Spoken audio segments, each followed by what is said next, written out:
அமெரிக்க வெளியுறவுத்துறையின் கல்வி மற்றும் கலாச்சார பிரிவின் சார்பில் அமெரிக்கா நாட்டின் பல்வேறு பல்கலைக்கழகத்தில் பயிலும் மாற்றுத்திறனாளி விளையாட்டு வீரர்கள் 16 பேர் இந்தியா வந்தனர். விளையாட்டுப் போட்டிகள் குறித்து பரிமாற்றத்திற்காக இந்தியா வந்த அவர்கள் மும்பை, கோயம்புத்தூர், சென்னை உள்ளிட்ட இடங்களுக்கு சென்று அந்தந்த கல்லூரி மாணவர்களுடன் தங்களது அனுபவத்தை பகிர்ந்து கலந்துரையாடினர். இந்த நிலையில் இன்று சென்னை நுங்கம்பாக்கத்தில் உள்ள லயோலா கல்லூரிக்கு வந்த அமெரிக்காவின் மாற்றுத்திறனாளி வீரர்கள் அங்குள்ள மைதானத்தில் வீல் சேரில் அமர்ந்து கூடைப்பந்து விளையாடியதை ஏராளமான மாணவ மாணவிகள் ஆர்வத்துடன் கண்டு ரசித்தனர்.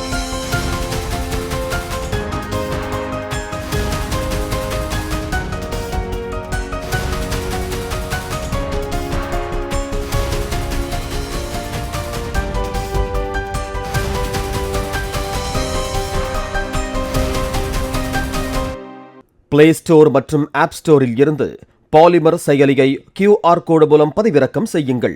செய்திகளை உடனுக்குடன் பெறுங்கள்.